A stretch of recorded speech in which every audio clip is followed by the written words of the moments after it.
تیسرا حق حضور نبی پاک صلی اللہ علیہ وسلم نے ارشاد فرمایا وَإِنْفَاذُ عَهْدِهِمَا مِنْ بَعْدِهِمَا، حضور نے ارشاد فرمایا کہ ماں باپ کے مرنے کے بعد ان کے وعدوں کو پورا کرو۔ ماں باپ اگر کسی کے ساتھ وعدہ کر کے گئے ہیں، کسی کے ساتھ کسی قسم کے کوئی معاملات کر کے گئے ہیں، اولاد کا حق ہے کہ اپنے والدین کے مرنے کے بعد اپنی ماں باپ کے وعدوں کو پورا کرے۔ ہر قسم کے وعدے، ہر قسم کے معاملات، ہر قسم کے لین دین اس میں آتے ہیں۔ وَإِنْفَاذُ عَهْدِهِمَا، اپنے والدین کے وعدوں کو پورا کریں۔ سر فہرست اس میں جس چیز کو ہم پیچھے رکھتے ہیں قرض، کہ والدین اگر قرض چھوڑ کر جاتے ہیں تو اولاد پر یہ ماں باپ کے مرنے کے بعد یہ پہلا حق ہے کہ وہ اپنے والدین کے قرض کو ادا کریں، جس کی طرف ہماری توجہ نہیں ہوتی۔ ہم فقط نماز جنازہ میں یہ اعلان کرواتے ہیں کہ اگر کسی کا کوئی لین دین ہو تو وارثوں سے رابطہ کریں، چلیسویں کے بعد وارث بھول جاتے ہیں، پھر وہ کسی کو نہیں پوچھتے۔ نہیں، حضور علیہ الصلوۃ والسلام کی ارشادات سنیں، میں آپ کو بتاتا ہوں آپ کہ حضور علیہ الصلوۃ والسلام نے اس کے بارے میں کتنی سختی فرمائی ہے کہ والدین کے وعدوں کو پورا کرنا، اور اس میں سے ان کا یہ حق کہ ان کے جو حقوق پیچھے رہ گئے وہ قرض کی صورت میں ہے تو قرض اولاد پر حق ہے کہ اپنے والدین کا قرض ادا کریں۔ اس کی جائیداد پر سانپ بن کر بیٹھنا اولاد کا حق ہے، لیکن والدین کے قرض کو ادا کرنا اولاد کا حق نہیں ہے۔ وراثت کی طرف کسی کو نہیں دیکھنے دیتے، مکان جائیداد کی طرف کسی کو نہیں دیکھنے دیتے، پیسوں کی طرف، بینک بیلنس کی طرف کسی کو نہیں دیکھنے دیتے۔ اور وہ غریب اگر کسی کا قرض اس نے دینا ہے تو اس پیسوں پر جو سانپ بن کے بیٹھا ہوا ہے ظالمہ، تو اپنے والدین کے قرض کو کیوں نہیں ادا کرنا؟ کتنا بڑا ظالم ہے، کتنا بڑا مجرم ہے۔ اس لیے میں کہا کرتا ہوں مسلمانوں، اپنی دنیا میں جو کچھ کر کے جانا ہے کرو، اس اولاد کے لیے اتنا کچھ جمع نہ کرو کہ جو یہ پیچھے تمہارے حق بھی ادا نہ کر سکے۔ اپنے لیے کچھ کرنا ہے تو دنیا میں کر کے جاؤ۔ یہ جن کے لیے تم کرتے ہو یہ چلیسویں کے بعد بھول جاتے ہیں،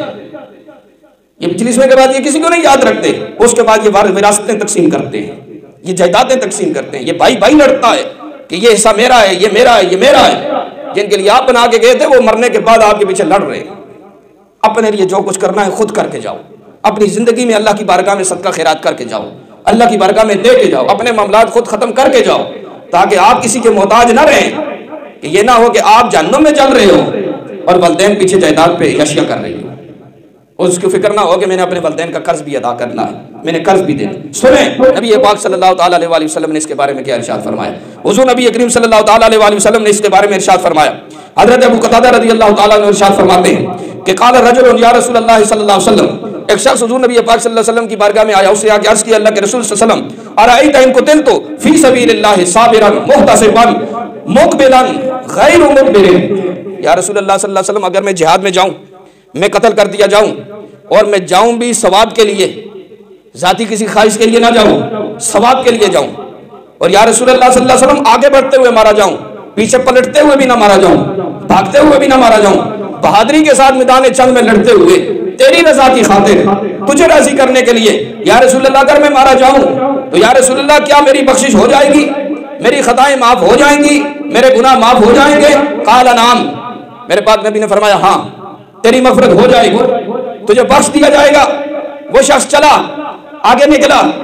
میرے پاک نبی نے پھر اس کو آواز دی، وناداہ، حضور نے اس کو پکارا،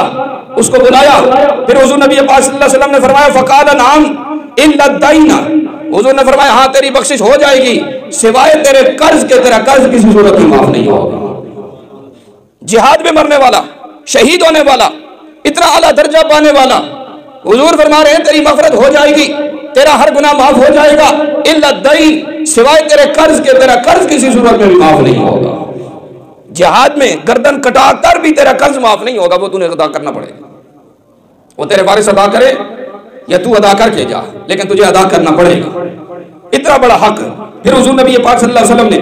مسلم شریف میں روایت موجود ہے، حضور نے فرمایا یغفر لشہید کل ذنب الا الدین، حضور نے فرمایا کہ شہید کا ہر گناہ معاف کر دیا جائے گا سوائے قرض کے، قرض کے سوا شہید کا ہر گناہ معاف کیا جائے گا، قرض اس کا بھی معاف نہیں ہوگا۔ اس کے بعد حضور نبی پاک صلی اللہ تعالیٰ علیہ وآلہ وسلم نے یہاں تک ارشاد فرمایا کہ حضور نبی پاک صلی اللہ تعالیٰ علیہ وآلہ وسلم کی بارگاہ میں حضرت ابو ہریرہ رضی اللہ تعالیٰ عنہ روایت کرتے ہیں، بخاری میں بھی روایت ہے، مسلم میں، دونوں کتابوں میں یہ روایت موجود ہے۔ ابو ہریرہ رضی اللہ تعالیٰ عنہ بیان کرتے ہیں کہ حضور نبی کریم صلی اللہ تعالیٰ علیہ وآلہ وسلم کی بارگاہ میں کوئی شخص لایا جاتا جنازے کے لیے، جنازہ پڑھانے کے لیے حضور کی بارگاہ میں لایا جاتا، حضور نبی کریم صلی اللہ تعالیٰ علیہ وآلہ وسلم اس